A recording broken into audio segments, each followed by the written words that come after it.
Society. Those who are watching us on the webcast that have accompanied us in this journey together. We have actually seen unprecedented interest and support for this conference. Maybe some numbers can help shed some light on what I mean. When we called for nominations in December, we received more than 280 nominations for the chairs of the conference from Poland, and more than 1,400 nominations for the co-chairs of the subcommittees. So that just, if only those nominations come to the conference, so we have just a small example of the level of interest and support we have seen, and I think really it tells that everyone that is in the space around the United Nations sees the conference as an important opportunity ahead of the summit of the future. We've also seen a lot of interest from member states, whether from those who have supported the conference financially or from the co-facilitators and declarations and confirmations of interest in attending the conference in Nairobi. And I think we have also represented member states with us in the town hall today, so of course we would like to welcome them. In December, when we had the town hall, I think we stressed, and I think this is always and will remain the case, that of course the Act for the Future and the Summit of the Future are intergovernmental processes, and the document is an intergovernmental document. So the first port of call for you and civil society to engage in this is engaging with your own governments, or the governments that you're engaging in, because they are the ones negotiating that document. In addition, the co-facilitators are also holding official consultations, and there are calls for comments and many comments on the first draft, that we go through those processes, because that's really important, because that's also part of the formal process, and of course we encourage you all to participate and attend all the meetings that are arranged by the co-facilitators of the zero draft because that's really important formal participation. The conference offers an additional opportunity for civil society to contribute to shaping a future with stronger multilateral approaches that ensure safe, inclusive, and sustainable society for all. Now, we have come a long way since the 12th of December, when we had the last town hall, and I think we have come a long way because of the support and interest in the conference. Maybe I should like to start to extend our heartfelt gratitude to the European Union, the government of Denmark, the Ford Foundation, and the UN Foundation for their generous support to us in the department, and this support is providing us with the basic funding needed to organize the conference in Nairobi in May. We also like to thank the SDG Action Campaign and the Open Society Foundations who have supported civil society participation in the conference through additional support to key partners who are engaged with us in this conference. Maybe this time also to thank the civil society networks that we have been working with, the Coalition for the United Nations We Need, the Global NGO Executive Committee of NGOs associated with the department, the Conference of NGO, the consultative NGOs and consultative status with the United Nations, Chicago, and the major groups and other stakeholders. And these are the four sort of umbrella organizations that we have been working closely to make the conference as inclusive as possible. The Summit for the Future is not an event, and I think it's a landmark opportunity. As the Secretary General said, it's a once-in-a-generation opportunity to chart the path forward for the United Nations and the global community. As we align the efforts with the 2030 Agenda for Sustainable Development, our ambition is to create a future where no one is left behind. And this summit is the chance for the world to lay the groundwork for a world that embraces equality, sustainability, and collective action. And now, of course, many of you know that registration for the conference has started. So the registration is open. It's started on Monday, the 26th of February, and it will be open until the 26th of March. The registration is open, and I think maybe we have received this question many times. Is the conference only for NGOs associated with the department and only NGOs with consultative status and tax? It is open for those who want to NGOs, and it is open to all NGOs that are registered in a member or observer state. So it's an inclusive conference. You don't have to be associated with the department or have a consultative status and tax. You can register for the conference. And I think the website of registration is probably up on the screen, and their additional details are in the Indigo platform. You will need to create an account if you haven't done this before. I know that many of the faces I see in the room see the many conference, so I know that you know how to go about it. But if you are new and you don't know, please go to the Indigo account, create an account, and you will need an official letter from the representative of your head of your organization, proving that you represent them at the conference. It's not enough to put a copy of your ground boss or an email. I think that is the requirement. So you have to upload that document.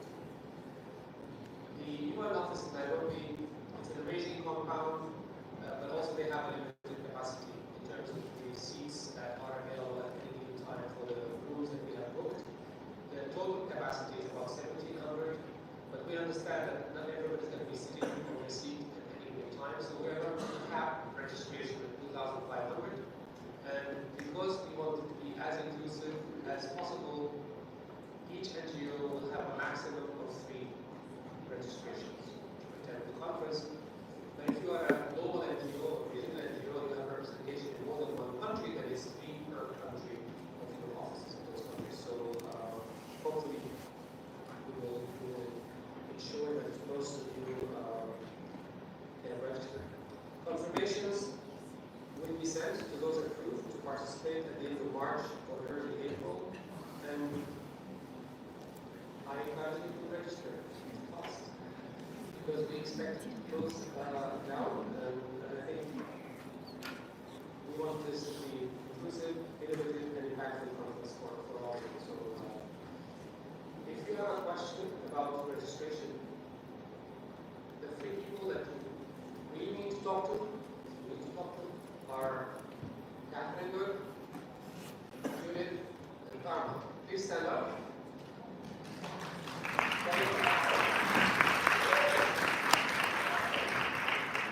They are our registration gurus, and I'm sure they'll be happy to answer any question you have.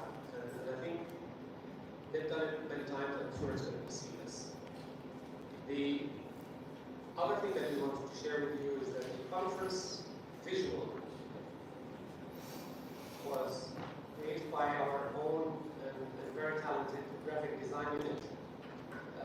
This is, as you can see, reflects what the conference, where the conference is. You can even tell from the visual that it's somewhere in Africa. It captures the spirit of the conference, seamlessly integrating the African culture, cultural elements of the university themes of hope, connection, and progress. The visual presentation it pays tribute to the host country through the harmonious blend of traditional African style, geometric shapes and colors, and the logo, of course, serves as a unifying symbol for the diverse participation. As you will note, there is no UN emblem on this because for you to use it, it cannot have a UN emblem. We can use it with the UN emblem because UN emblem is only reserved for the use of the United Nations. So this design, if you want to already incorporate it in your own social media, as you talk about the conference, you can, and we will make the vector files or whatever it is that makes it clear for you to use, available for you to use. So the conference is also, we have agreed, it will have a tagline, like a title of the conference, and it will be Shaping a Future of Global and Sustainable Progress. So the future ties it into the summit of the future. And global and sustainable progress, I think, this reflects the ambition that we have, that that the conference will contribute to.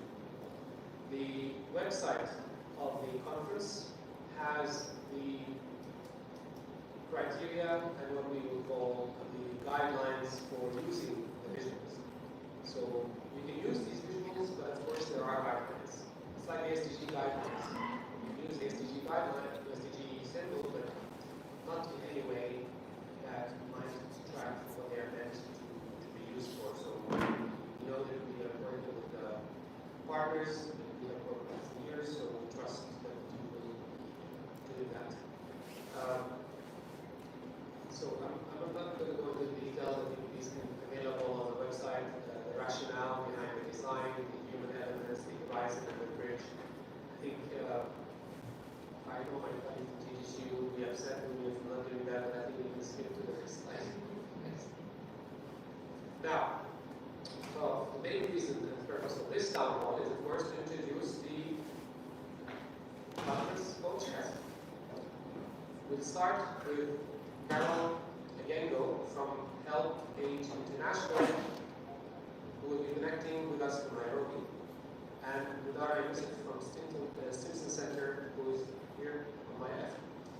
So I will now have the opportunity, of course, to hand over to Carol for her introduction, but I will continue to serve as I have as the co-chair of planning committee with the co-chairs representing the department.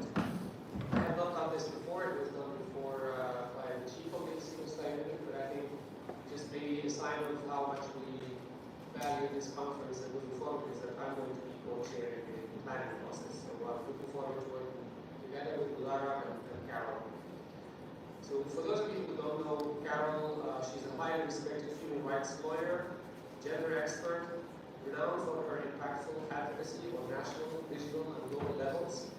She currently serves as the Global Initiatives Lead and Africa Regional Representative for Health Aid International. She excels as a negotiator, people connector, mentor, and policy influencer. With her extensive experience in aging, women's rights, sexual and reproductive health and rights, gender, governance, climate change, and conflict management, she plays a pivotal role in advancing health aids priorities in Africa. In her dual capacity, Carol leads regional policy advocacy on income security, healthy aging, and inclusive humanitarian action for older people. By addressing ageism, violence, abuse, and neglect, she amplifies the voice and agency of older individuals. Globally representing Health Aid International, she actively engages in the coordination mechanism of major groups and other stakeholders, particularly focusing on the stakeholders group on aging. That I would soon be belonging to. Yes. Possessing profound knowledge of UN processes and rules, she has led various organizations engaging with the UN, contributing notably to the Commission on the Status of Women and the SDG Summit. Carol is also a skill trainer and organizer, managing large-scale international events. And by the way, I mentioned CSW, she's going to be here in person from the 8th of March to 19th of March. So many of you can look forward to the opportunity to meeting her, and we will be organizing the press conference with the co-chairs when Carol is here in person. We're looking at the dates, most likely 11 March. So that's a date that we will hopefully do a press conference to introduce the conference and co-chairs to the media and the press accredited at the UN. Now, today, of course, the co-chairs will share their vision, discuss the main objectives outlined in the conference concept note, which I think is finalized and shared, and explain how civil society can engage before, during, and after the conference. The conference is not an end in itself. We have to think about how the conference and beyond the conference. And they also will introduce the co-chairs of the conference planning subcommittees. And I also want to again thank all of those who have helped us arrive at the nominations and selection, and to all who have now also become part of the planning process as subcommittee co-chairs. So now I turn over to Carol. Carol should be with us online. I hope technology will not We tested it, Mama, so I really can all hear me. we can hear you and we can see you. Excellent. Hi, Mama. Hi, Dara. It's good to see you across the miles. Isn't technology a beautiful thing? And Mama, I look forward to welcoming you into the constituency of people that I represent with passion, that is older people. But coming back to our concept and the vision that Dara and I have jointly prepared to guide us as our North Star for this conference. I just want to say as a preamble that civil society plays a fundamental role in shaping the future that today more than ever needs multilateral approaches to ensure an inclusive, sustainable and safe society for all. And we know that as with previous interactions with civil society organizations, we're also looking forward to the UN Civil Society Conference in support of the Summit of the Future to be held on 9th to 10th of May in Nairobi, Kenya, my homeland. And we also recall that the UN Secretary General has called for a Summit of the Future to take place on 22nd to 23rd September, which Maha has spoken about. And this will result in the Intergovernmental Pact for the Future that we hope will deliver a UN for people and planet in the 21st century and beyond. So the convergence of these processes represents a once-in-a-generation opportunity to strategize the path forward for the United Nations and the global community to advance the work marked by the 2030 Agenda for Sustainable Development and build a world where no one is left behind. Civil society is an essential partner in this global endeavor that must come up with solutions and approaches from all sectors of the society in a spirit of collaboration and true networked and inclusive multilateralism. So reflecting on the logo, we want to bring to bear the diversity and the creativity of civil society in Nairobi in May as we go towards our tagline of shaping a future of global and sustainable progress. So to this end, we have identified three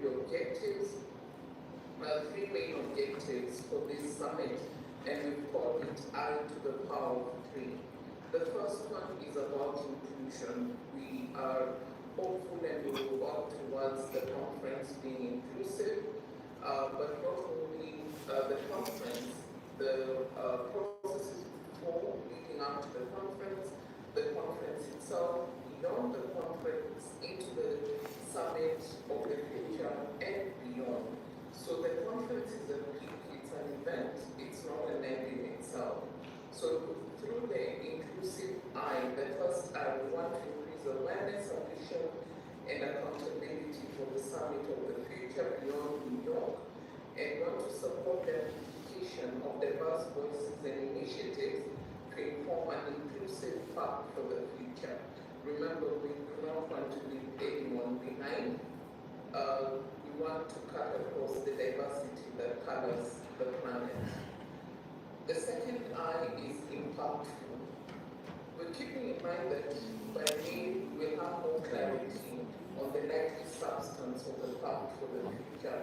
We want to use the Nairobi moment to build multi-stakeholder, issue-based smart coalitions that will constitute member states, civil society, academia, think tanks, foundations, and the private sector, so that these can champion, act on, and push forward specific issues or big-ticket reforms proposed in the consensus language of the pact.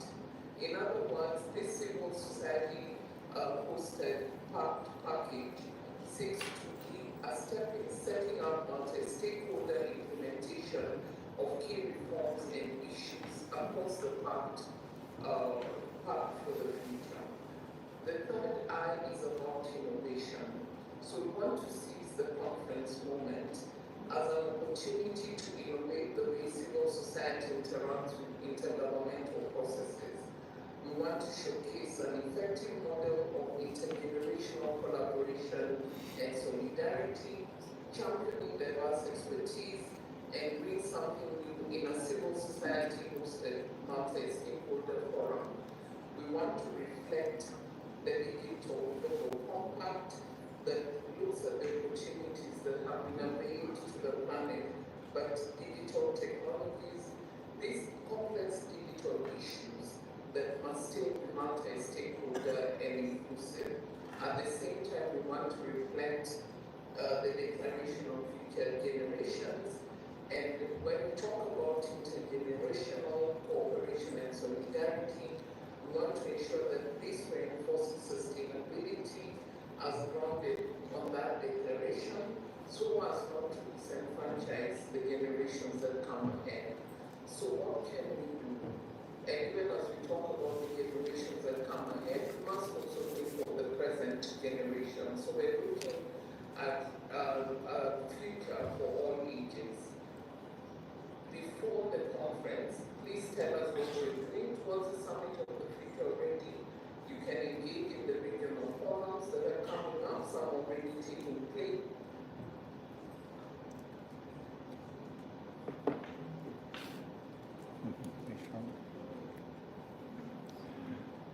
Can we check something? Carol, you lost the sound.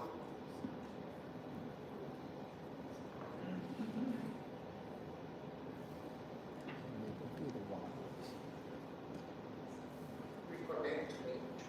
Yes, you are now, we can now hear you. Okay, excellent.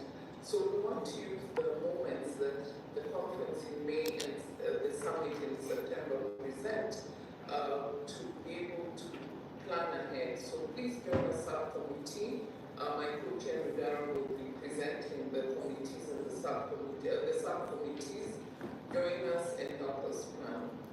During the conference, please host a civil society event, co-host or join a smart coalition, showcase your projects, and hold build out the civil society hosted multi-stakeholder packages.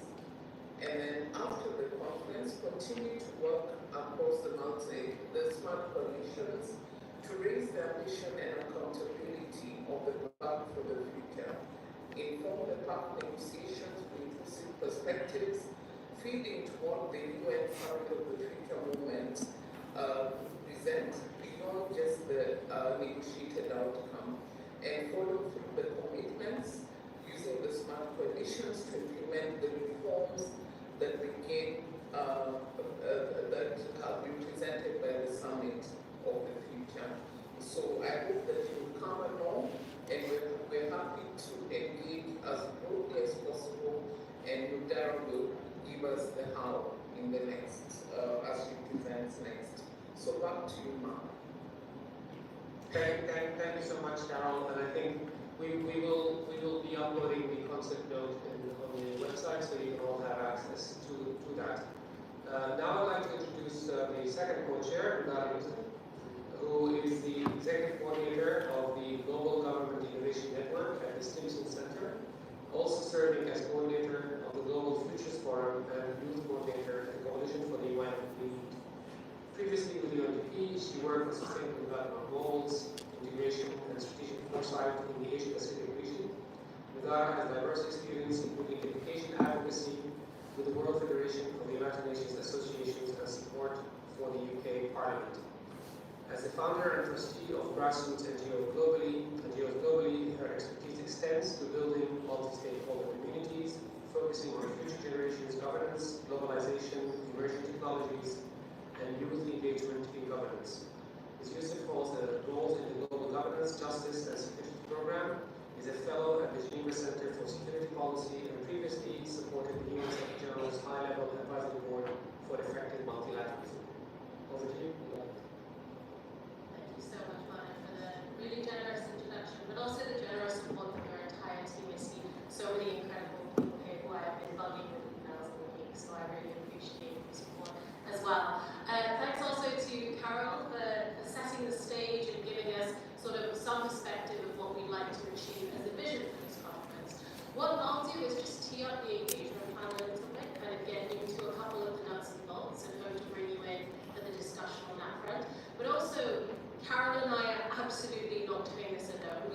a fantastic team of co-leaders creating this conference with us. So I'll then introduce the subcommittee co-chairs of the conference, and we'll kind of go straight into a discussion. Also flagging them out because there will be for many of you, the points of contact when you want to engage on specific issues. We do encourage you to reach out to the subcommittee co-chairs. But first, let me sort of start in reverse order of what we hope the outcome engagement of this conference is going to be afterwards, so that we can sort of backtrack the theory of change there and see what we need to be doing now.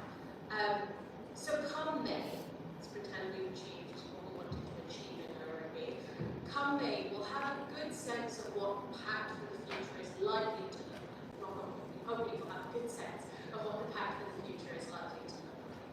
And as Carol mentioned, there's still a lot of scope and support, scope to support and input into the language.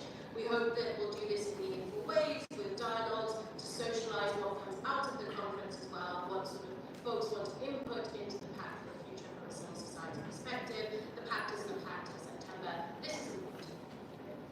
However, rather than spending the conference negotiating a civil society reaction to the Pact for the Future, we want to invite you to present, to sort of help us flip the script a little bit, because there are already civil society networks negotiating reactions. We don't want to bottleneck that in the conference. I think it's important the diversity of civil society is recognised as well.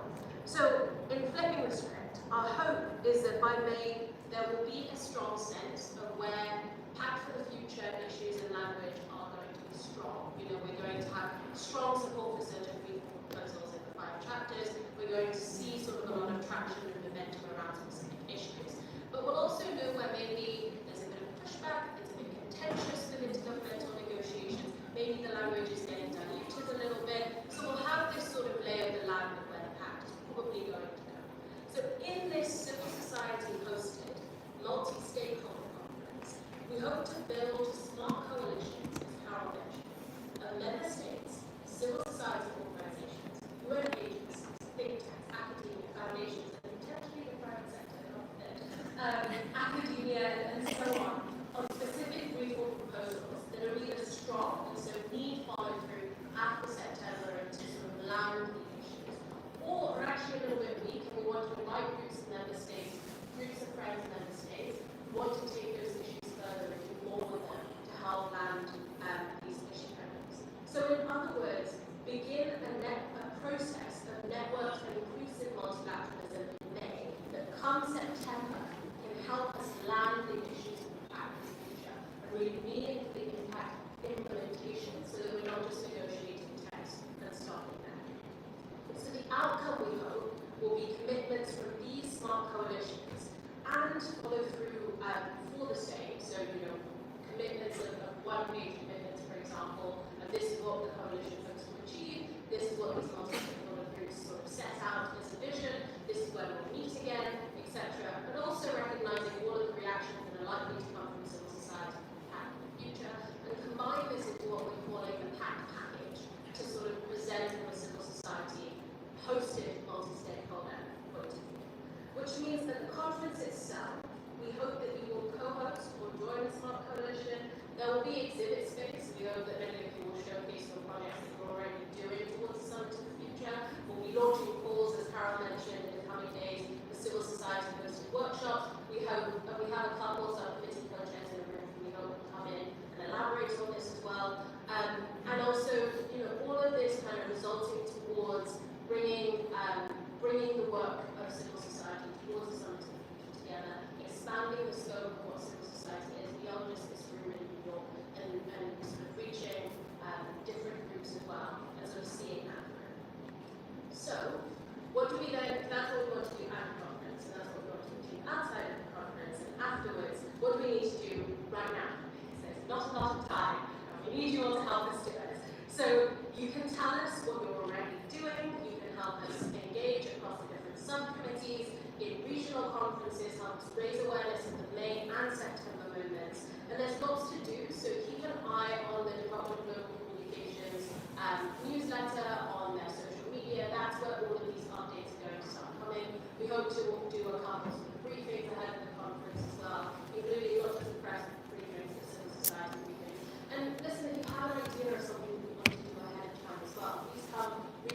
works, we're really looking at civil society to help us co-create this and sort of flesh out the specifics. So, speaking of specifics, it's time to kind of really introduce the brains behind the conference, the people that are driving this forward day to day. So it is my absolute pleasure to introduce Carol and I's truly fantastic team of subcommittee co-chairs. We'll start with the conference experts subcommittee. So we're going to jump in there with the slides. Okay. So leading our conference experts subcommittee, we have Daniel Farrell of the Baha'i International Community, Adiola Pashanori, who I see in the room as well, from the Global NGO Executive Committee, Liberato, or as we know it, Levi Bautista, Conference of the NGOs in Consulting Relationship, or CONGO, and Ishan Shah from the Youth Coalition for Sexual and Reproductive Rights. And they'll be leading a lot of the work on this smart coalitions and outcome package, so if you want to reach out with people, to reach out. Next up, DJ. Round of applause, maybe.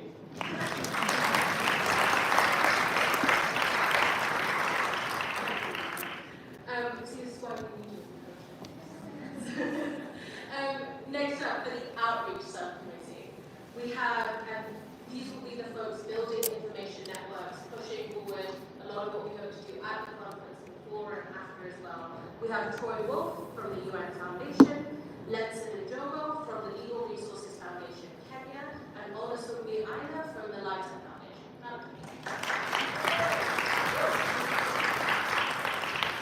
Moving on next, the ones tasked with fleshing out our program and leading on this. We have Ollie Henman from the NGO Major Group and Action for Sustainable Development and Civicus. We have Brenda Mofia, who is also in the room with us today, from Oxfam International, just flagging these people out so you can come to find them later. And Marion Hasselgrave from ECE RCEM as well.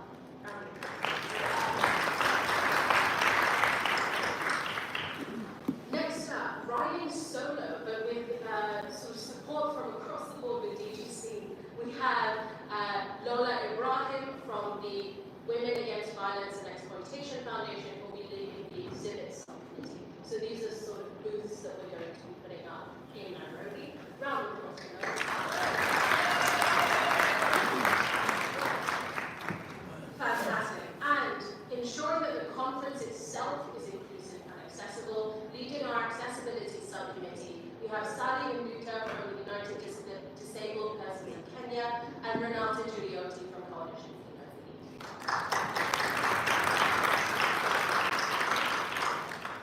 Moving on then, for the easy task of coordinating our civil society workshops, we have Yoon Hee Jung from IBECA. We have Ugratna Srivatstava, who's in the room with us today, from the Major Groups of Children and Youth International and Plan for the Planet, and Cyril Ritchie, also from Congo.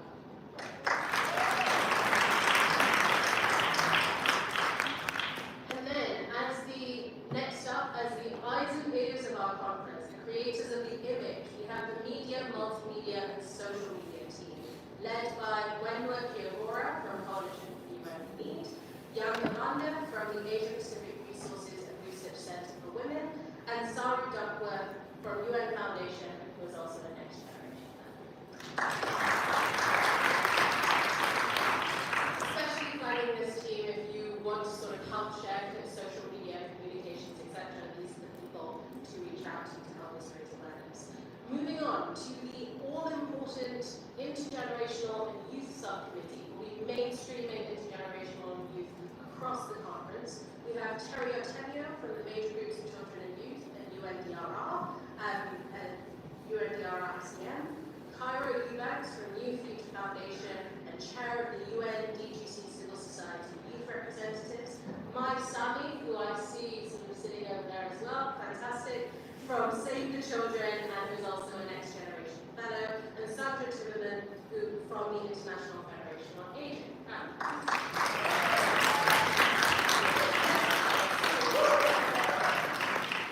Fantastic. Moving on with, just a little task of fundraising and putting together the budget.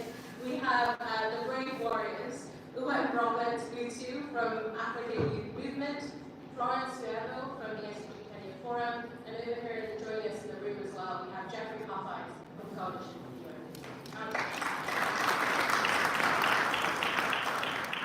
And last, but absolutely not the least, who will also be supporting hybrid and parallel work that we're doing alongside Nairobi, leading our offsite events subcommittee, we have Rosario Diaz of the Millennials Movement and Association for Childhood Education International. Round of applause for the all of their names are on the website. If you need contact information, the contact information to reach out to folks about the conference is also on the conference website. I think we'll be sharing more information shortly. And so please do reach out to these folks to join subcommittees, be a part of the design, but also help cross-fertilize the work, whatever capacity you're able to do. That's the leadership team. We hope that the conference in May is going to be, come September at some future, we're likely to see prepared statements, right? So we're hoping that this May discussion is the informal multi-stakeholder discussion that needs to take place ahead of those prepared statements in September. With that in mind, go ahead.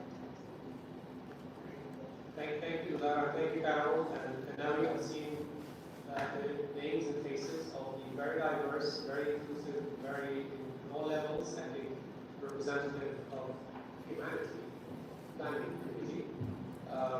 Again, I reiterate, this is your chance. If you haven't joined the committee, please do. And you have ideas, comments, questions, this is the time. So the floor is open. I see Queen Mother. Queen Mother.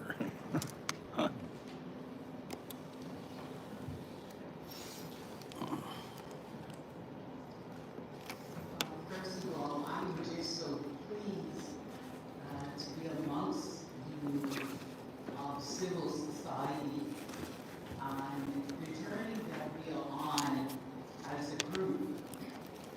And I'm very pleased also of the leadership that is part of forging civil society, respect to age, positions, or certain engaging with society from the bottom up. That's very important when we use the word civil society, meaning that the United Nations Conference in Africa represents all of us. And I'm very pleased that Africa historically, after 75 years, is holding Civil Society Conference in Nairobi, Kenya. Our Queen Mother is here to join you as intergenerational. And so whatever way you want to use Queen Mother, she's here after being in Africa for 2 months, looking at serious issues such as migration of young people, looking at health, looking at quality education. So I'm here to serve you after 55 years being at the UN, and now I'm 82, still busy. And I thank you for allowing me to embrace you. Thank you.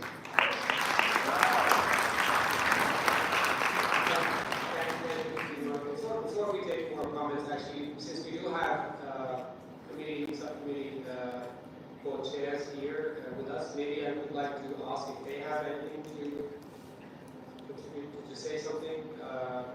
Maybe starting here, Jeff, on my right. Do you have anything you want to share to say? Sure. So maybe I can give a few words about the responsibilities of the fundraising and budget subcommittee, and perhaps provide a bit of a context for the work that we have been engaging in for over a year. So, in point of fact, the search for the funding of this conference began over 1 year ago. And the Coalition for the UN We Need and the global GCAP, the Global Coalition Against Poverty, approached Germany, the EU, other donors, and foundations to fund a Civil Society Conference in 2024 tied to the summit in partnership with the UN. And this initiative really picked up steam when the Department of Global Communications was brought on board. Of course, culminating in this proposal to host the first ever UN Civil Society Conference in the continent of Africa in Nairobi. So, without going into detail, in many respects, the twists and turns of the funding story reflects the turbulence of the geopolitical moment that we find ourselves living in. And so with only 2 months to go, thanks to the efforts of the Department of Global Communications, of C4UN, of GCAP, of Action for Sustainable Development, of GNEC, and other partners, and the support of our donors, as previously mentioned by Maher, much of the funding has already been secured for the conference. So our remit as a subcommittee is to help allocate funding to pay for civil society representatives, speakers' travels, the support of financially challenged conference attendees, and other conference expenses not covered by the UN. So with your help, between March and April, 2 short months, we will develop and execute fundraising activities to raise any additional funds required for the conference. So additional income sources could include appeals to individuals, to NGOs, to governments, in-kind contributions for travel and accommodations from participating CSOs and regional partners will be essential for the success of the conference to bring people to Nairobi. We can engage in peer-to-peer fundraising campaigns, including crowdfunding campaigns and the solicitation of private and corporate donations, time permitting. So together with the other co-chairs of this subcommittee and the members, I'd like to mention the members so far include Fergus Watt of C4UN, Ingo Ritz of GCAP, Ali Hendon of Action for Sustainable Development, and one of the global organizing partners of the major groups and other stakeholders, Brian Luzis of Seton Hall University of GNEC, Kim Quarles of World Jurist Association, Dasi Beira of the Olaf Palm Foundation, Kevin Burgess of the Saddle River Day School, Cheryl Gazan, who's here with us, of the World Council of Peoples for the UN, and Yvonne Berry of All Good Network. We brought ourselves together, we're ready to hit the ground running, and with your support, let's bring everyone to Nairobi again, and make this conference a success. Thank you.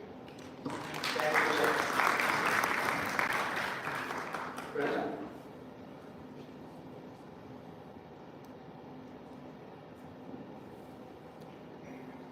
You need to press the microphone button.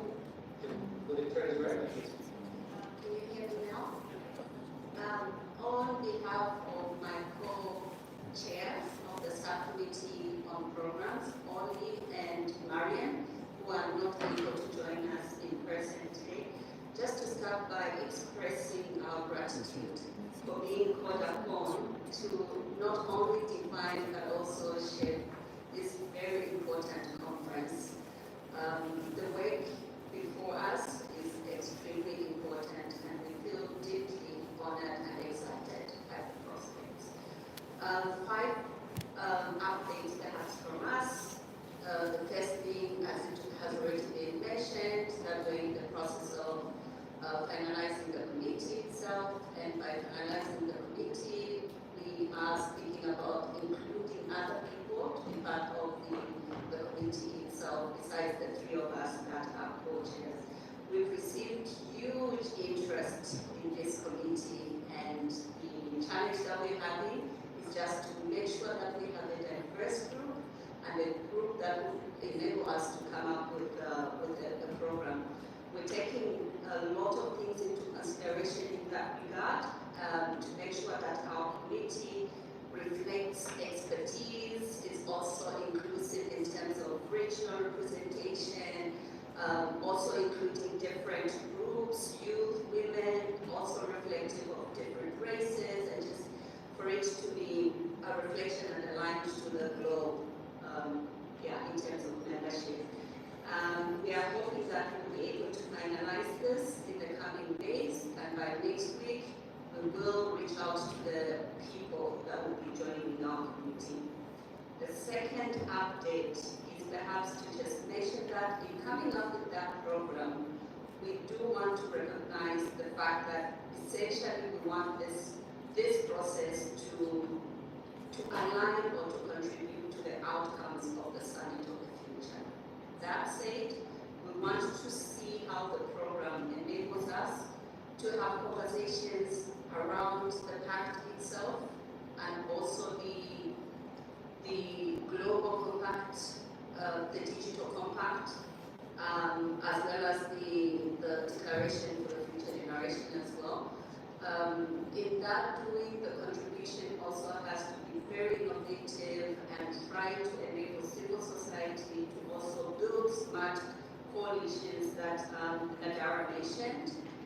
So going beyond just the contribution to the pact and the global digital compact and the declaration, perhaps to also highlight very strongly some of the key issues that civil society has, and also looking ahead beyond the summit, what next in terms of implementation, but also in terms of pushing and challenging the UN to be the kind of UN that we need to have. The third update is perhaps just to mention also and to emphasize that this conference and the program will give us an opportunity to be creative.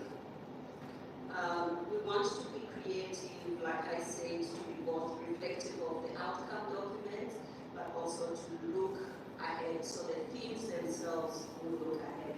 So we're looking at a combination of having high-level panels. We're also looking at coming up with interactive workshops, and also to come up with exciting things that will enable everyone to connect the different networks. We will strongly have to work with the other subcommittees, the expert subcommittee, the workshop subcommittee, the subcommittee that's coming up with the exhibitions and so on and so forth. I think for now, this is all we can update. Reach out to me.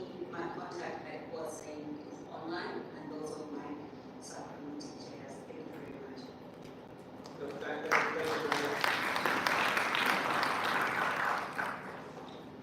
And thank you also for bringing mentioning the global digital compact and the declaration for future generations, because also we need to mention is that the co-facilitators of those two processes have also expressed interest and said that they will be in Nairobi as well. So that also just another side of also interest in developments. Mike?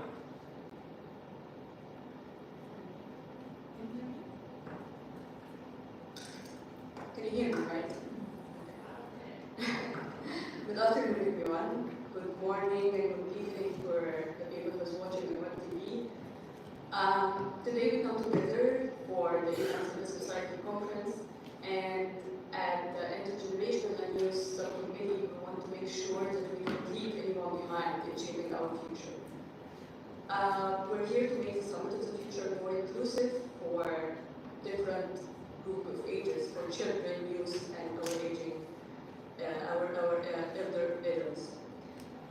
We want to reach there in New York and to connect more local and global perspective. And because the process of the Summit of the Future will be primarily intergovernmental in nature, so the Civil Society Conference is a great opportunity to provide our recommendations for member states. And we want to say that we have a say in the language of the Back for the Future, and how this action-oriented document will pave the pathway forward for all the members of the global society. Also, there are big changes happening around the world right now, and also big challenges like climate change or aging population, and we want to address them together. And since it's a really once-in-a-generation opportunity, in our Intergenerational and Youth Subcommittee, we are focused on giving everyone a seat at the table, from children, youth, and our generated aging population. We are currently working on designing ways to emphasize intergenerational population across the conference. And we know that there is a funding problem, and also children and youth face more challenges when it comes to fun, and this is why we're really hoping and we'll be pushing for hybrid session and other interactive activities before, during, and even after the Civil Society Conference.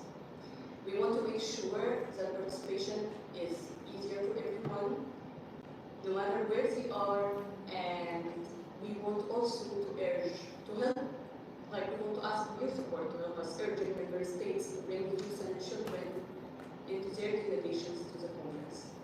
So their voices are here to loud and clear.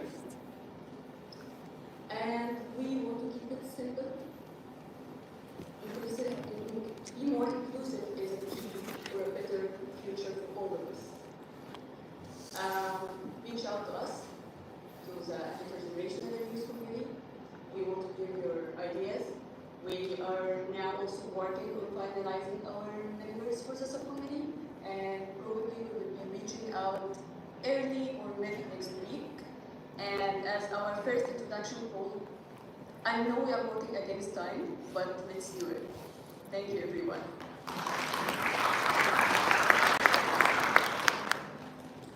Thank you, Mike. Ibrahim?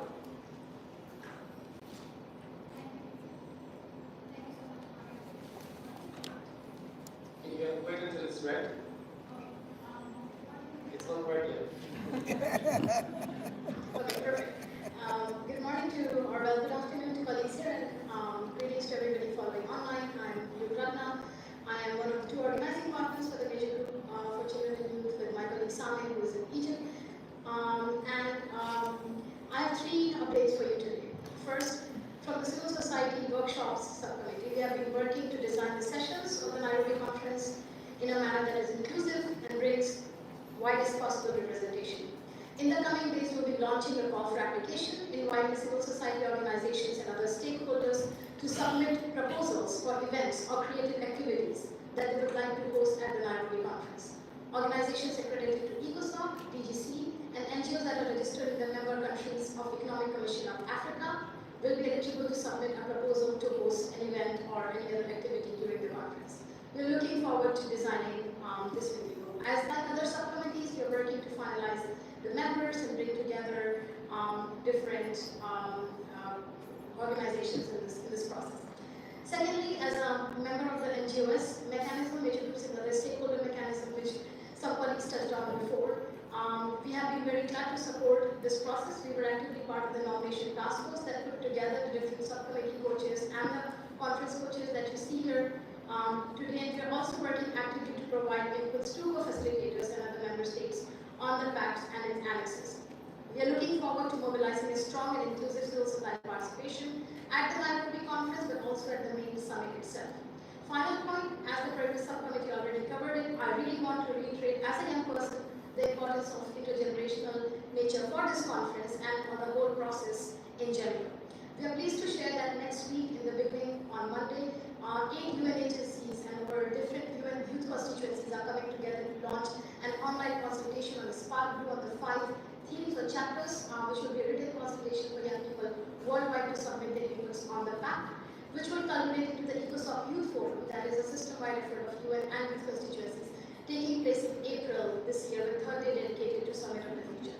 That's an important avenue where we invite your collaboration and support, especially as we look to mobilize support for young people from Global South to come to New York for this important avenue. Thank you so much.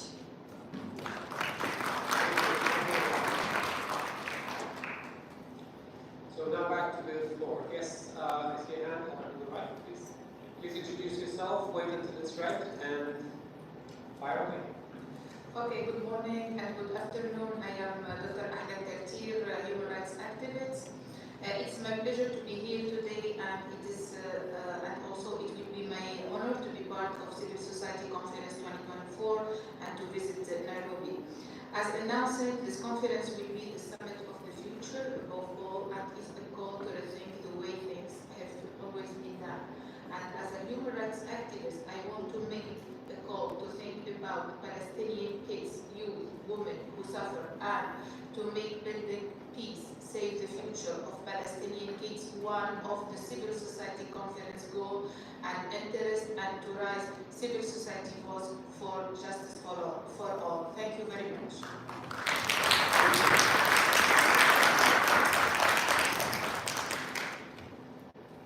I can assure you that the United Nations is doing all it can to ensure that the humanitarian needs in Gaza are being met in spite of the rising difficulties. And the Secretary General has been very clear in calling for a humanitarian ceasefire and creating conditions that allow the resumption of support and rebuilding what was damaged. Thank you for that. Next, let's see. Please. Hello. I'm also extremely excited for this year Civil Society Conference. So amazing is going to be in Africa. Kenya is an incredible space and one of the fastest growing economy in Africa. So I think one thing that I share is the fact that I participated in 2019 Civil Society Conference in Salt Lake City. And I just want to lay out a couple of observations that would be very helpful. I think there are a lot of strengths we can definitely point out to the current Civil Society Conference. The idea of inclusivity is good. Innovation and impact is also good. Engagement before and during and after the conference is also very good. But I think we definitely don't have a clear agenda for young people in the current Civil Society Conference. And this is because in 2019, they took young people from all around the world to create one of the most amazing and most fascinating manifesto, which was the Climate Liberation Act. And that entire Climate Act was a powerful space for the UN engagement in climate change. In our current process, we have to look back to what the Summit of the Future looked to achieve. So if you read the concept of the Summit for the Future, youth participation, trusting decision making, strengthening youth through dedicated national youth consultative body is a critical aspect of the UN Secretary General objective for the summit of the future. And so I would definitely like to call on this body and the planning team to think about ways that we can achieve it. The first recommendation is we have to have a national or global youth consultative dialogue to harness the voice of young people on what they intend to see the Civil Society Conference in Nairobi.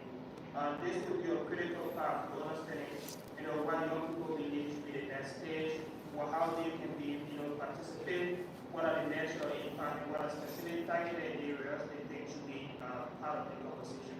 And when we achieve this, we will not just be having a holistic conference, but we definitely will be having a conference that has an inclusive voice of young people. And I think this should be the path forward. The other aspect I also appreciate the fact we have intergenerational committee that's an impressive aspect of the conference. Intergeneration is a critical aspect of the UN body, transitioning knowledge sharing opportunities, and also providing a space where young folks and older folks may have an exchange of ideas on what we see our world be. We have to be bold, and we have to be as fair as possible over the issues that are occurring in our world. And I think the best thing to achieve that is having young people who have the focus. Thank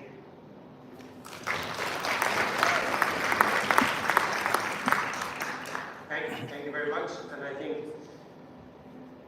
Nagara, the young generation representative of the co-chairs, I think I will ask her to respond to that.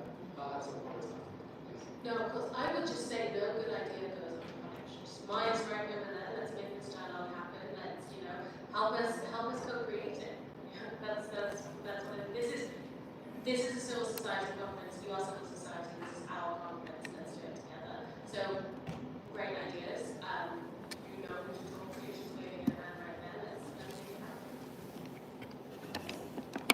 I don't think I have much to add to that, but I think when you look at when we start thinking about the conference, we talk about Summit of the Future, and I think that young people maybe have the most invested in the future, but also as you look around the world today, we're also having larger groups and numbers of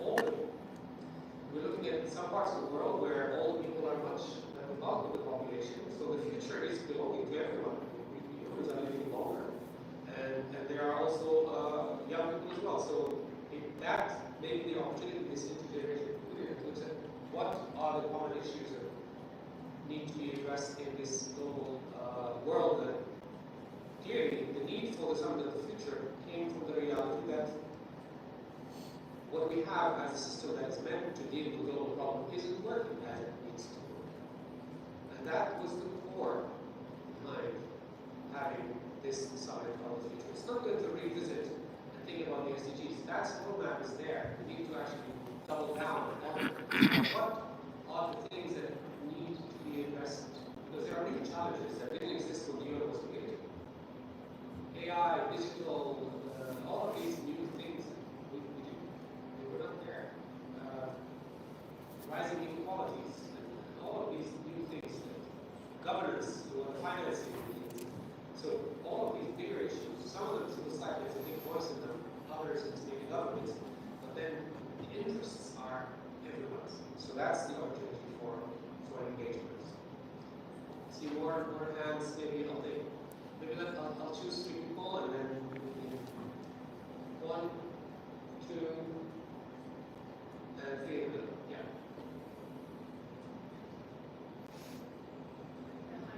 No, it's behind you.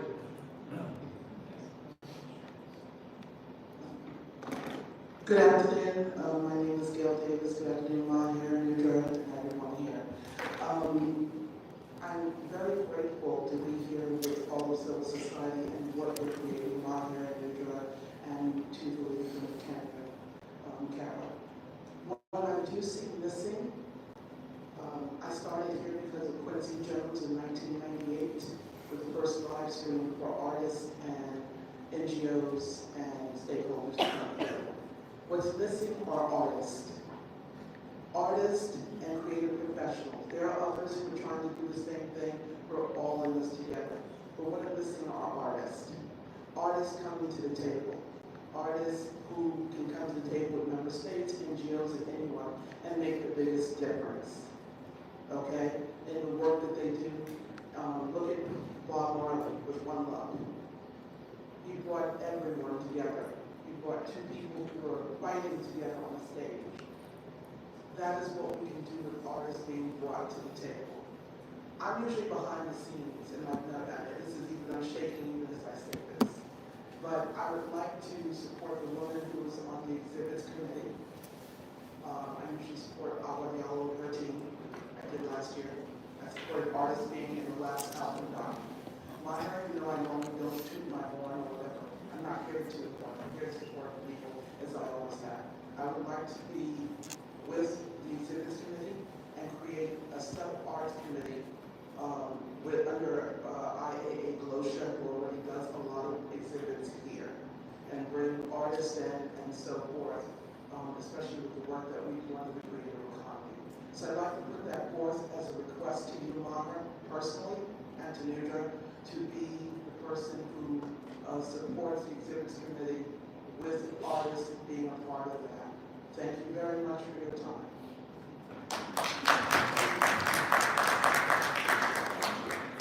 Art is a universal language that brings people from across cultures, generations, world. So definitely, your offer is welcome.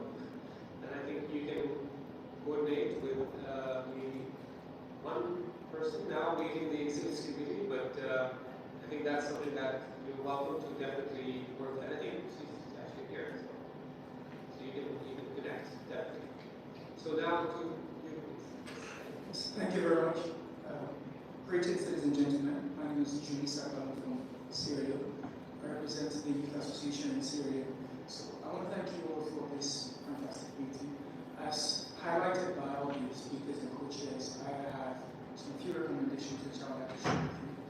To the finance, I would kindly recommend that you also work with Kenya Airlines, which is such a partner in terms of easing on the project of the cost of the ticket, and there can be an available promotional code for this particular event, which can be added value in terms of sponsorship and ease of participants within Africa and other parts of the world to come to Kenya. To the committee responsible for the outcome and the program itself, my concern here is year in, year out, we've been seeing board meetings and is an oversight by negligence either within our local constituents or government structures where the documents which are being provided as outcome documents are not well universally detailed for their understanding for that to be combined with the local agenda. For instance, in Sierra Leone, we have what we call the midterm development plan. We want to see how the outcome documents speak volume to our midterm development plan and the strategic plan of the local country office of the United Nations in Sierra Leone and other member states in order to actually implement some of the actual results that we're going to be putting together in that document. Furthermore, I want to see how these documents that we are putting together speak volume to other regional agendas such as the Agenda 2060 for Africa, the Common Agenda, and other instruments that our nations, our heads of state and governments are actually using in terms of giving back reports to the United Nations in terms of addressing all the common global challenges that we are supposedly expected to be addressing at this particular meeting. Thirdly, I'd like to recommend to the social media team that we need to be more innovative in captivating the minds of us, the young people. We see how we are translating through social media and how it's looking for me. For instance, TikTok. Let us use tools and instruments that can speak volume to us and then we can release back to you. How about we put out a challenge for us to do a 6-second video to tell you what is really the problem and how we can address some of these issues at this event and get a real change. And last but not least, I would like to personally bring a concern which I have back home, which is the issue of substance in our young population. This is a result of people feeling neglected and from a country where I'm from, which has survived a 20-year civil war, where you see children of lives and all that. We want to see how civil society and the intergenerational committee and the whole folks that we have here listen to us, have a clear understanding as to what we're saying and how we're saying it, and bring their experience over time, because they've seen the world before us, and help us blend it together to get solutions on ground, because I'm actually tired of having theories all the time. I really want to see actual solutions on ground. Thank you very much, Chair, for the opportunity. Thank you.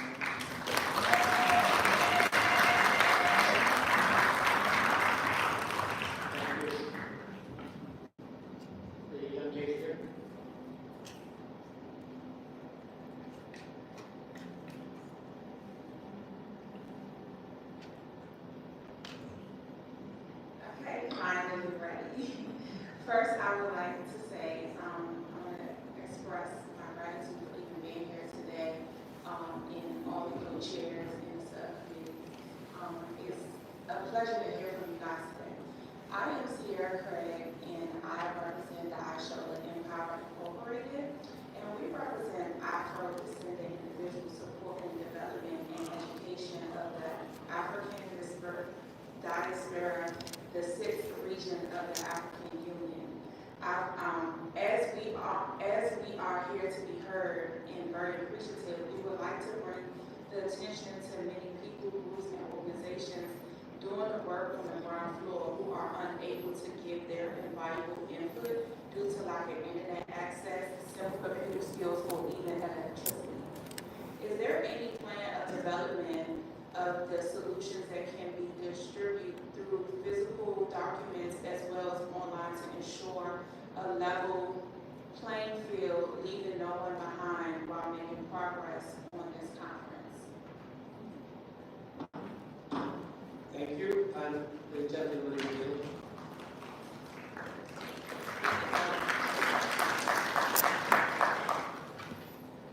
Thank you very much. Can everyone hear me? Good morning. My name is Tim Kauki Rivera from Mexico. I'm from Louisiana as a chapter in Mexico City. In today's rapidly changing world, we need a collaboration and innovation that's more critical more than ever. Experts, policymakers, researchers, NGOs, and civil society members, organizations, and visionaries, and leaders like yourself and everyone here today, we need to discuss the challenges that are happening. For example, in Latin America and the Caribbean, we are inviting youth experts from Africa to speak in Senates, Congress, that we have been doing with leading experts like Her Excellency Dr. Lily Mother of Africa, Her Excellency Dr. Andrews Boss, and among others, to speak about local issues that are underrepresented. Because due to the lack of funding, visa limitations, what can we do moreover to represent those voices that don't have economic resources? So that's why we are going locally to Mexico, Dominican Republic, Peru, in the Americas, and also we will later on do it in Africa as well, to give voices that are underrepresented and under financially constrained, to make sure that these voices are represented like everyone is doing here today. Thank you so much to the subcommittee for allowing us to provide these initiatives and the inclusivity for intergenerational. Thank you so much, among others, for this opportunity, and thank you for the inclusivity for everyone for all. And leaving no one behind. Thank you. Thank you, Valerie. And I just maybe want to turn it over to Carol and the Ladar. If you have any feedback to some of the comments and questions that have been raised. Yeah, Carol, if you want to maybe jump in first.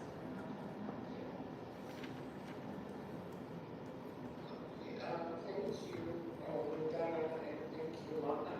I think listening to the comments that are coming from the floor, I must say that it's encouraging, the level of interest, and to say that we welcome the ideas that you put forward. Please join the committees. I want to make the point, and even if you're not able to join the committee and participate, please share your views to the subcommittee co-chairs or to Dara, myself, or Mama. I like a lot of the comments that have come up, and we'll definitely take them on. The issue of the artists and creativity, we are considering that under the innovation, and we welcome the support that has been offered by the league. Please join the exhibits committee. We welcome those ideas. We also welcome the issue of the African diaspora, the sixth region. Indeed it is, and we want to ensure that the voices of civil society are heard from as broad a range as possible. In terms of social media and using the creativity and innovation, much as I'm from the young side, I do appreciate what technology has to offer. And if you remember when I presented our vision, we want to reflect the digital compact and what it has to offer, as well as the declaration of future generations. So we know that even though the world is aging, we know that the people, young people, will always be a part of the society, and the young people will carry the creativity, the energy, the innovation, they will carry that. And so we welcome that creativity and innovation to be brought to the fore as we design the program. Please get in touch with the social media, Malta and social media subcommittee. We welcome those ideas to me. And then finally, to the brother from Sierra Leone, thank you for the ideas you put forward, including reaching out to Kenya Airways, and we will indeed look out. The fundraising committee has a very strong Kenyan on the board who has good contacts and will be supporting us to reach out to the private sector, because we're bringing the private sector into the smart coalitions, and we want to really bring the lottery for purposes of the sponsorship, but also co-creating and working with us through the smart coalitions. So I'm going to stop there, but to say that we welcome these ideas and we're excited at the energy that is building up as we partner towards a successful conference and as we move towards the summit of the future and beyond. So over to you, Dan. Thanks, Carol. And a common theme that you're going to hear over the next 8 weeks as we run towards this conference is it is a sprint, right? Is if you have a good idea, great, come help us do it. So our colleagues from Sierra Leone, really great ideas, but finally later connecting with our social media and our team, let's make that happen. Same is true of other sort of proposals and ideas, especially on local and regional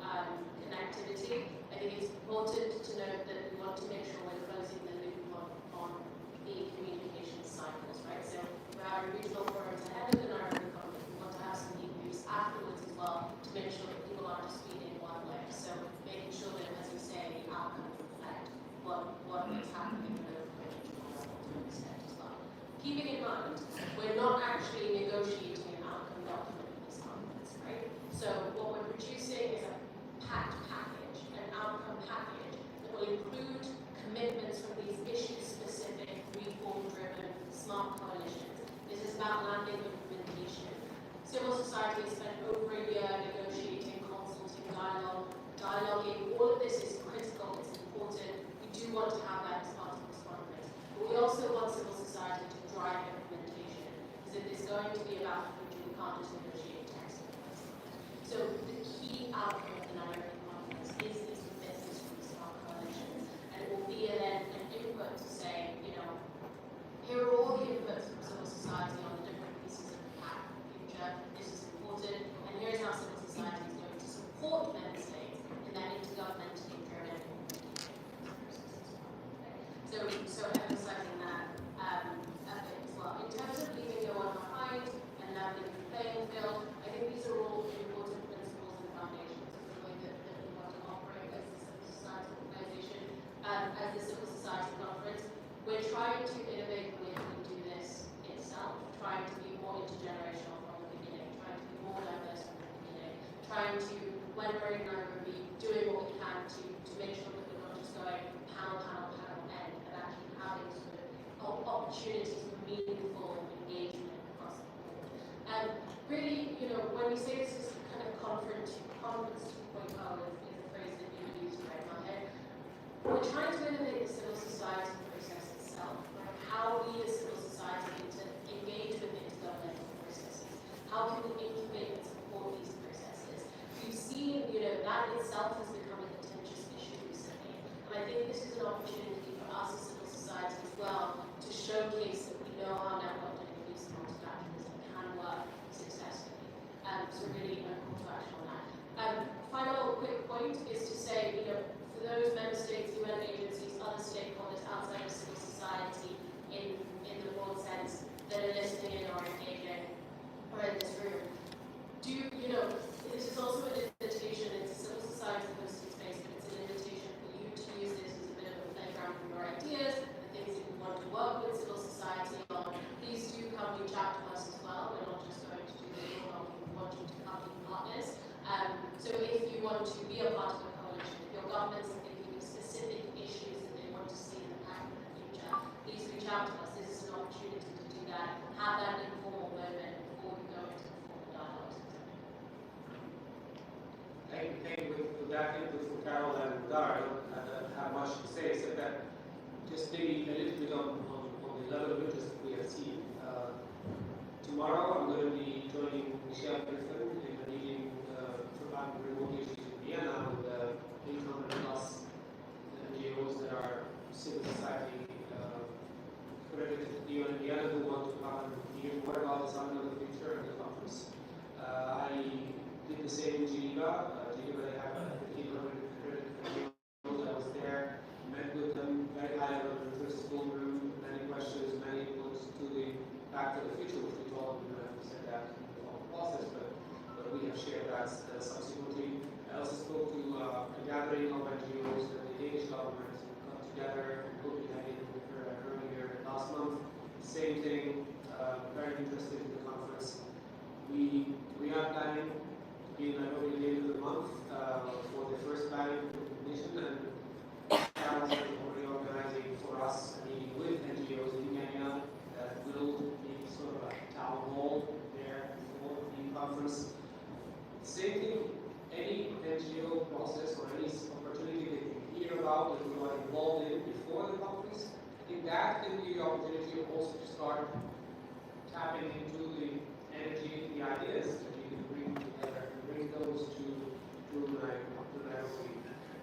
Carol today also met with the President General Assembly, who is in Nairobi. So we can see also that the UN is very interested, and we hope we need to again together when she is in New York. Earlier this week, both Mugara and Carol met with Eli Ryder from the Technology PhD, who is leading the process in preparation from the Secretariat and the OCA team, our representative team, ahead of the first preparation. So as you can see, this is really maybe 2.0 is the right. This is not our typical old.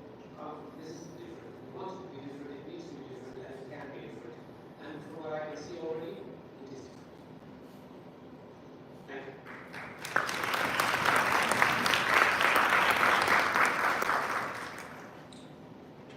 Floor is still open. Please.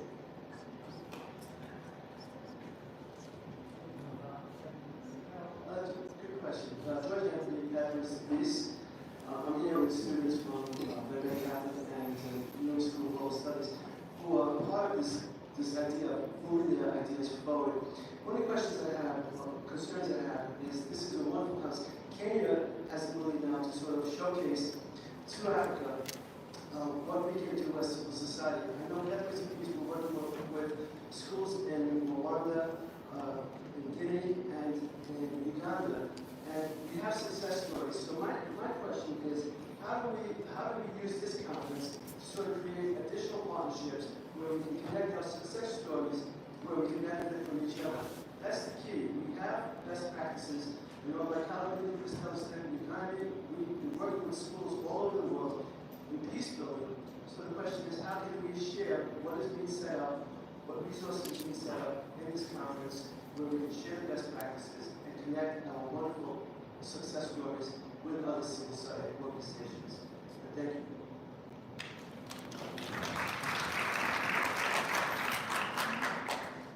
Thank you. I think there are opportunities, whether it's in the workshops or in the exhibits, to share best practices and really definitely build on those. I think the conference can be more focused on solutions and a way forward than problems that we are already seeing. If we just keep beating ourselves around the problems, we will not find solutions. Find solutions to provide those forward. We have time for maybe one or two more questions. We see one hand in the back and one hand here. Thank you. I'm Ivy Cook. I'm with Sokagaka International. I'm also the co-chair of the NGO CSW New York. And just speaking in that role, just because the CSW is coming up, and we know very much how much it takes all the energy to organize such events. And I know there's a lot of experience here in this room, but I'm very, very, very excited about this idea of smart coalitions. It's so exciting that you're approaching this, with the 2.0. Really, really love it. And so any way that we can start, I know it's all going to be online, right? Everything's going to be online. I just wanted to confirm that because we didn't receive anything from the expert code, right? The subcommittee didn't report anything. But, okay. There'll be information coming soon, right? Just get in the box. Thank you.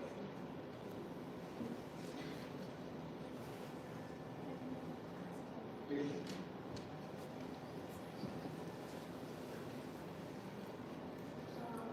Hello, everyone. Okay, so I want to first say thank you for having this opportunity to be participating and to speak in this civil society town hall. And before I even start, I want to introduce myself a little bit. My name is Priscilla Garces, and I am involved in different leadership forums as well.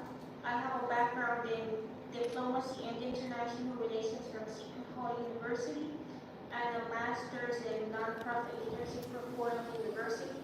And I am now one of the representatives for the UN as part of Women's Federation for World Peace International on behalf.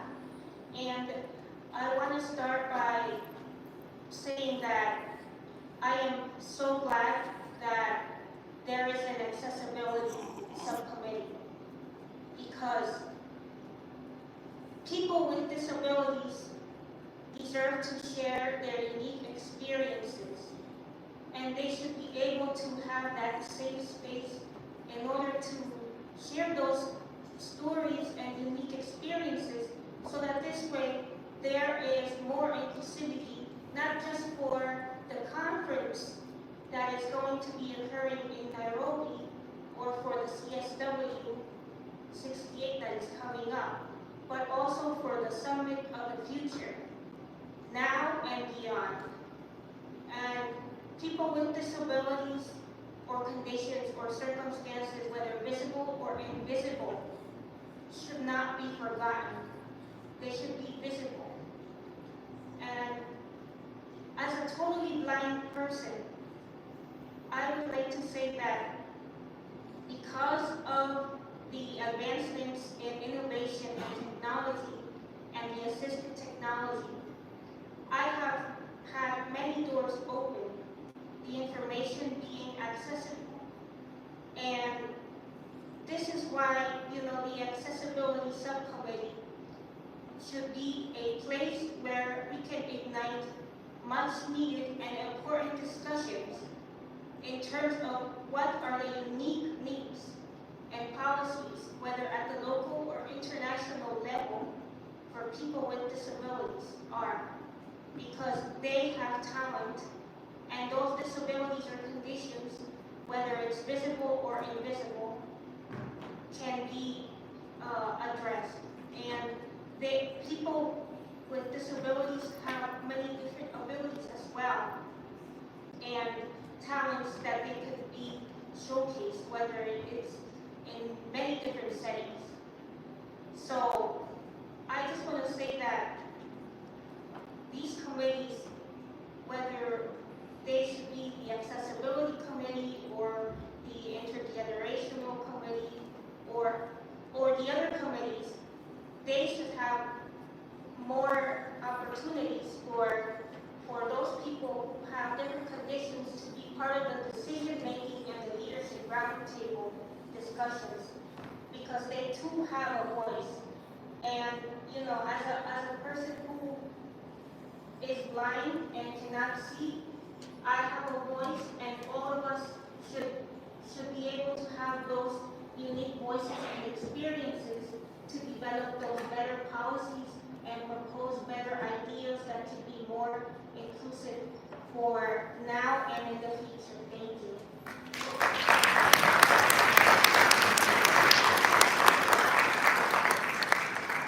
Very good. And that's exactly why we have an accessibility committee. And I think they will be looking forward to reaching out to you and benefiting from your experience and what you have to offer.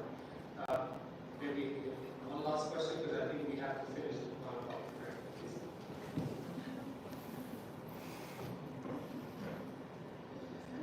My name is Tawfiq Rahman, and I represent to Pathways to Peace. I'm also a high school teacher, and I'm with my students from Newark School of Global Studies and Newark Public Schools. Firstly, I want to thank you for this very welcoming and diverse space, and I would like to echo the sentiments of being more inclusive of young people and advocating for further ways to bring in more youth into society. As my time working with my students, I've seen they have a lot of brilliant ideas, but I found that it's been difficult to transfer the true work of the United Nations beyond what is done in a model-led setting. They only see one part of the story, they don't see the entire picture, especially with what's the work that's being done in civil society with NGOs. And I think this is a great space and opportunity for our students to understand more that the United Nations isn't just about what's being done with government, but it's also what's being done in civil society. Thus, I'd like to urge for more assistance in including our youth, but also working, and one suggestion I have is working with educators to make the content of these events, programs, more accessible to the youth so that they can learn more about the fine work that you are doing. For example, developing lesson plans in consultation with educators, with ECOSOC and civil society would be a great step forward in including more young people so that youth such as my students and all over the world, the United States, can learn more about what is being done and then have a more inclusive role in working with nonprofits as early as high school. Thank you.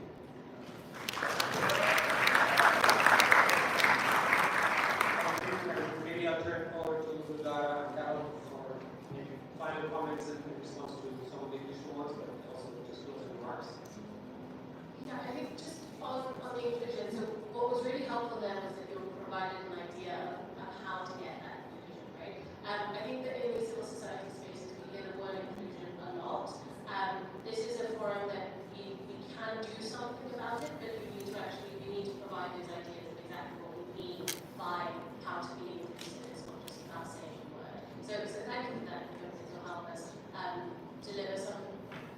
conference itself is about incubating ideas like this and push forward. It's about starting a process, as you said, and work multilateral.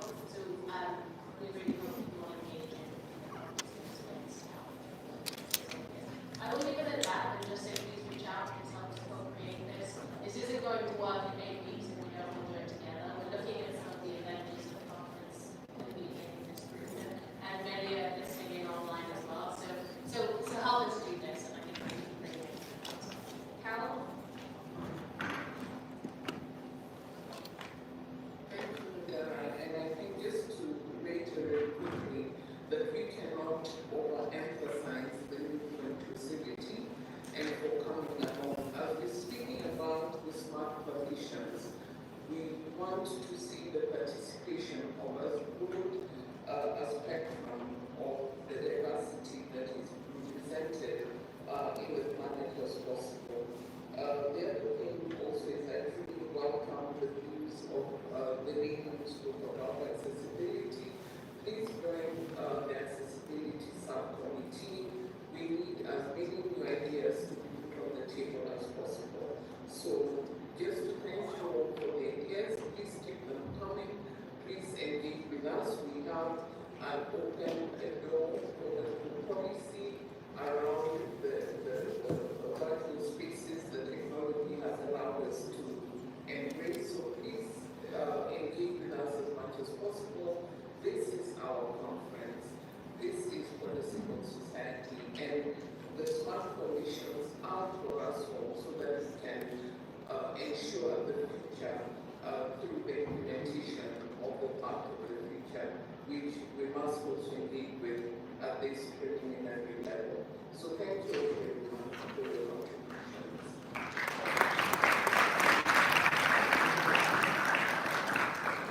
Thank you, Carol. Thank you, Dara. Thank you, everyone with us here from the subcommittees, whether present in person or virtually.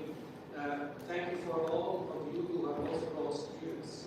I think it's really great to have the opportunity to be here and see how things come together.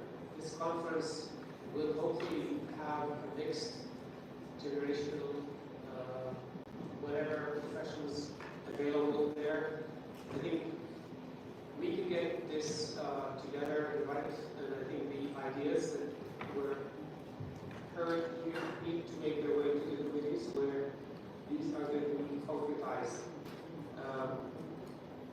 As Martin Luther King, I think, said, true peace is not merely the absence of tension or violence. It is the presence of justice. And I think it is justice that we all need to aspire to achieve, because with justice we can achieve true peace. Whether in Gaza, whether in Ukraine, whether in Sudan, whether in Yemen or anywhere in the world that is afflicted with conflict. The UN is more than just what's in this building. This building is very important as a forum, and member states come and they give us, of course, the solutions and the direction for what we do and what we can do. But also the UN is in the presence we have in the countries. The resident coordinators working with governments to ensure that plans for sustainable development, providing advice, that the UN there is to support that process. The UN is also providing humanitarian support where it is needed, trying to keep peace where they are present as peacekeepers. We have many colleagues who have lost their lives, and most recently in Gaza, 158 colleagues from UNRWA, which is the backbone of delivering humanitarian services in Gaza, have lost their life, and one UNDP colleague and his family. So the UN is more than just this building. The UN is also the idea of multilateralism, working together to achieve peace. And I think true peace is true justice. So let's all aspire to that. Thank you for being here, and see you in another week.